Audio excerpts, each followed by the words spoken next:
Bismillahirrahmanirrahim. Alhamdulillahirabbil alamin. Wassalatu wassalamu ala asyrafil anbiya'i wal mursalin wa ala alihi wa sahbihi ajma'in. Assalamualaikum warahmatullahi wabarakatuh. Saya Dr. Ahmad Basri bin Ibrahim dari Jabatan Pengurusan Syariah PMB.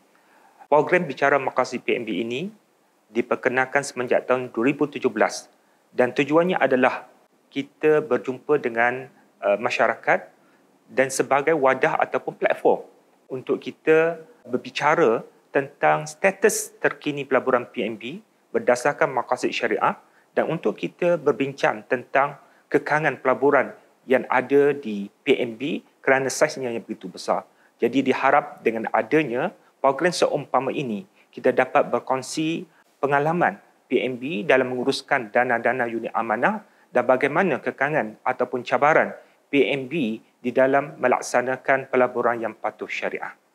Jadi sebelum kita bercakap tentang pelaburan PMB, di manakah PMB melabur dan apakah cabaran yang dihadapi oleh PMB untuk memenuhi keperluan syariah dan sebagainya, saya rasa elok kita melihat sejarah penubuhan PMB.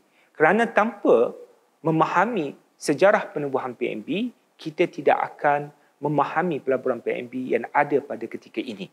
Jadi sebenarnya PMB ditubuhkan pada tahun 1978 di bawah dasar ekonomi baru untuk menangani jurang sosioekonomi antara pelbagai kumpulan etnik di Malaysia. Jadi apakah yang berlaku pada tahun 1970-an?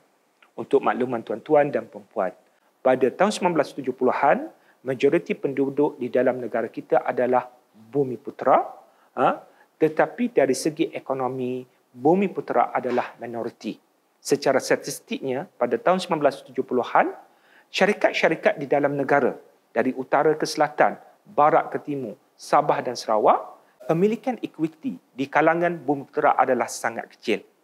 Berdasarkan statistik yang ada pada 1970-an, kalau kita lihat syarikat-syarikat korporat yang ada di dalam negara pada ketika itu, 62% adalah dimiliki oleh rakyat asing, 36% dimiliki oleh bukan Bumiputera dan hanya 2% sahaja dimiliki oleh Bumiputera.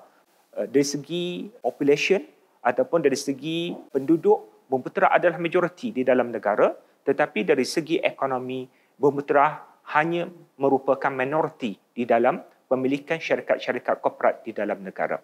Oleh yang demikian, di bawah dasar ekonomi baru, PMB ditubuhkan dan diberi dua mandat utama. Yang pertama ialah untuk menstruktur semula ketidakseimbangan ekonomi dengan meningkatkan pemilikan equity oleh masyarakat Bumiputera dalam sektor korporat Malaysia, dan yang keduanya ialah mengembeling simpanan rakyat terutamanya masyarakat Bumiputera melalui dana unit amanah untuk memastikan kekayaan ekonomi dapat diagihkan dan dikongsi bersama. Inilah yang akan mencorak pelaburan PMB. Sebab apa PMB banyak melabur dalam equity sebagai contoh di dalam share-share di dalam negara, kerana dari segi mandat tersebut perlulah dipenuhi. Yayasan Pelaburan Bumiputera di atasnya dan di bawahnya ada PMB, dan di bawah PMB ada syarikat milik penuh PMB iaitu ASMB, Amanah Saham Nasional Berhad, yang mana menguruskan 17 dana-dana unit amanah. Sejak penubuhan PMB pada tahun 1978, PMB telah berkembang pesat. Pada hari ini, kita melihat aset yang diuruskan oleh PMB adalah sebanyak 337 bilion. Itu adalah berdasarkan kepada 31 Disember 2023. Dana-dana unit amanah, terutama yang diuruskan oleh syarikat ASMB, Amanah Saham Nasional Berhad, adalah sebanyak 17 tabung ataupun 17 dana unit amanah. Daripada 17 tabung tersebut, 6 dana adalah berharga tetap dan selebihnya adalah harga berubah. So, apa sebenarnya yang membezakan di antara harga tetap dan harga berubah? Harga tetap maksudnya harga beli dan harga jual adalah sama. Sebagai contoh, kalau saya membeli ASB, harganya RM1 dan kalau saya redeem atau jual pun dengan harga RM1. So, harganya tidak berubah. Sementara kalau kita bicarakan tentang harga berubah-ubah, maksudnya dia ada harga pasaran.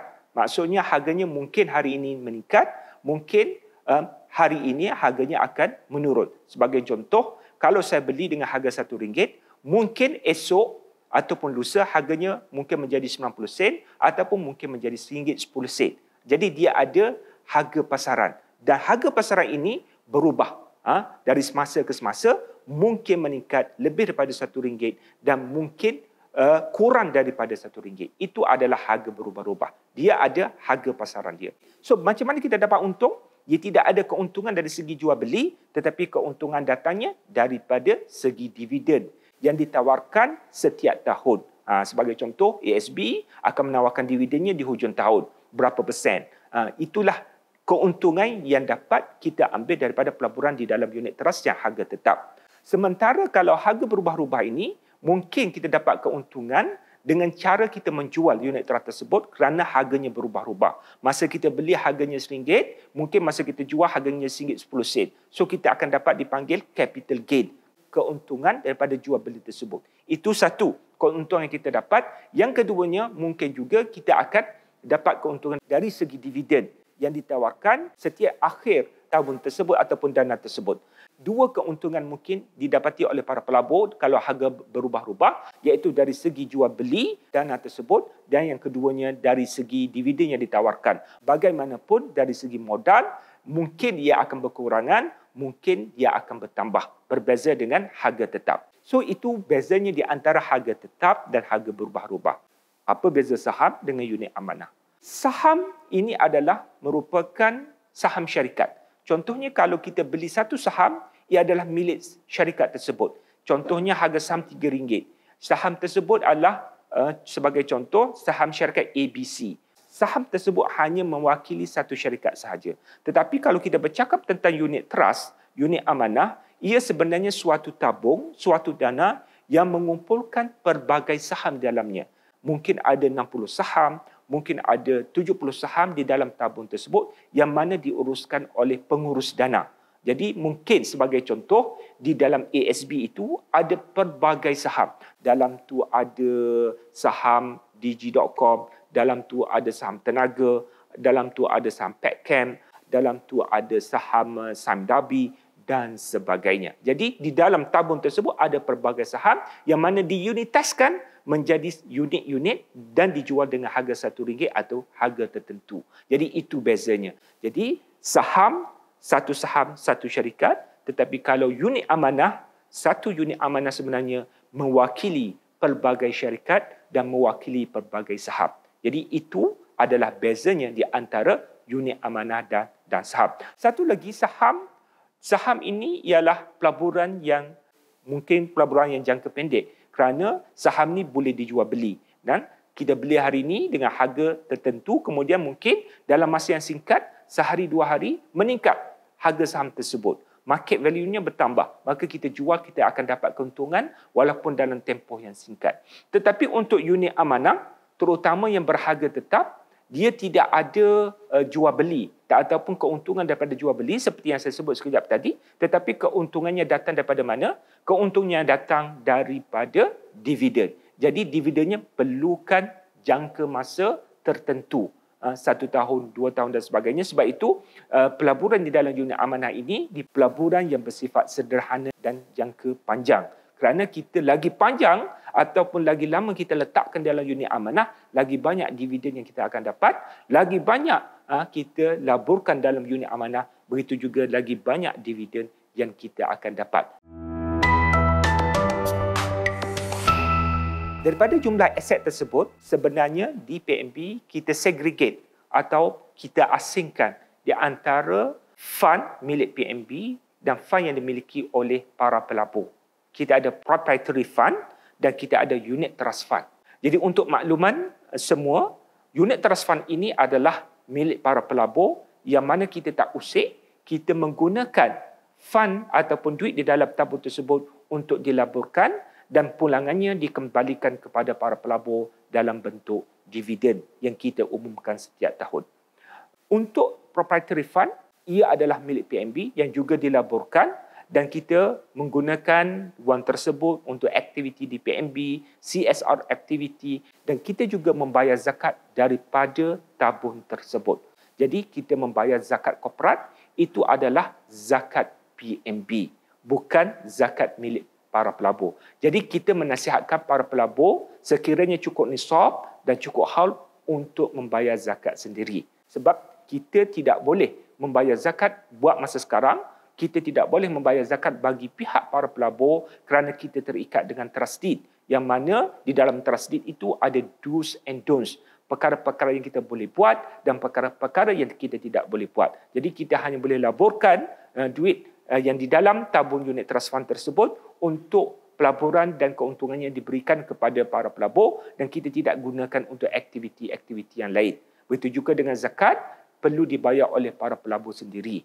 Jadi kita hanya membayar zakat bagi pihak PNB ataupun yang ada dalam proprietary fund dan juga keuntungan yang datang daripada anak-anak syarikat milik penuh PNB. Di PNB, kita diversify kita punya pelaburan. Kita perbagaikan pelaburan di PNB kepada pelbagai aset. Aset kita adalah equity awam domestik, equity awam global, tunai dan pasar wang, pendapatan tetap, hartanah, pelaburan persendirian dan lain-lain. Dan kalau kita lihat, aset kita dipelbagaikan.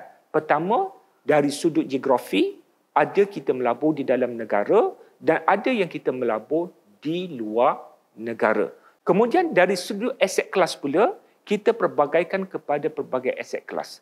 Mungkin kita tertanya-tanya, kenapa kita diversify pelaburan kita? Satu, dari sudut geografi, ada dalam negara dan ada luar negara, dan yang keduanya adalah dari sudut aset kelas. Kita ada melabur dalam equity, sama ada domestik ataupun international. Kita juga ada melabur di dalam pasar wang, juga pendapatan tetap, hartanah, pelaburan persendirian dan lain-lain. Okey.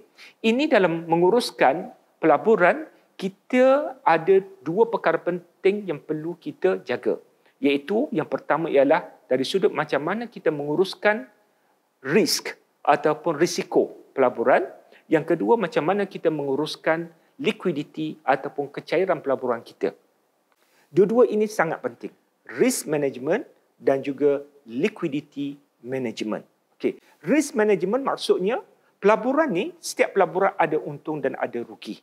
Pelbagaikan pelaburan kita dalam negara dan luar negara dan di dalam aset kelas yang pelbagai, kita dapat mitigate ataupun kurangkan risiko kerugian tersebut. Kerana ada tempat yang rugi, ada tempat yang untung. Ada aset yang rugi, ada aset yang untung. Walaupun sebenarnya bila kita masuk, kita mempunyai keyakinan bahawa ia membawa keuntungan. Tetapi tidak semestinya dia membawa keuntungan. Jadi kita perlu ada cara untuk mitigate risiko tersebut dengan cara kita perbagaikan aset tersebut.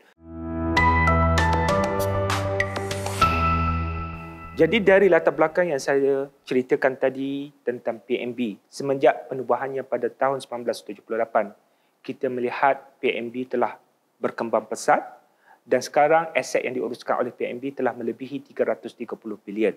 Dan dua mandat yang diberikan kepada PNB diteruskan, iaitu yang pertamanya ialah untuk menstruktur semula sosioekonomi di dalam negara kita supaya kekayaan di dalam negara dapat dikongsi bersama dan jurang di antara kaum dapat disempitkan, dan yang keduanya ialah untuk menggembalin simpanan rakyat Malaysia di dalam tabung-tabung unit amanah yang ditawarkan oleh ASMB, Amanah Saham Nasional Berhad, anak syarikat milik penuh PNB. Itu yang pertama. Dan inilah mandat yang mencorakkan pelaburan PNB, dan kita melihat sebahagian besar pelaburan PNB di dalam negara dan di dalam bentuk equity ataupun dalam bentuk saham-saham, iaitu mandat pertama iaitu menstruktur semula sosioekonomi itu dengan cara pemilikan equity di kalangan bumiputera dapat dilaksanakan dengan cara kita membeli saham-saham di Bursa Malaysia ataupun dengan cara kita melabur di dalam syarikat-syarikat di dalam negara kita. Jadi dengan konsep ataupun cara yang kita buat ini, kita dapat lihat bagaimana berkembangnya PNB pada hari ini, dan kita juga melihat bagaimana PNB dapat berkembang dari sudut fundnya, sama ada proprietary fund dan juga unit trust fund. Dan zakat sentiasa dibayar oleh PNB setiap tahun, tapi itu adalah zakat korporat, zakat PNB, yang mana zakat itu hanya zakat syarikat, bukan zakat para pelabur. Jadi, para pelabur dinasihatkan untuk membayar zakat sendiri sekiranya cukup haul dan nisab. Kerana aset yang diuruskan oleh PNB sebanyak 337 bilion itulah merupakan cabaran yang besar kepada PNB dari sudut untuk memenuhi dari kepatuhan syariah. Kerana kita ada cabaran-cabaran, kekangan-kekangan yang kita akan ceritakan di dalam episod yang seterusnya. Sehingga berjumpa lagi di episod yang akan datang. Aku liqauli hadza wa astaghfirullah li wa lakum. Wassalamualaikum warahmatullahi wabarakatuh.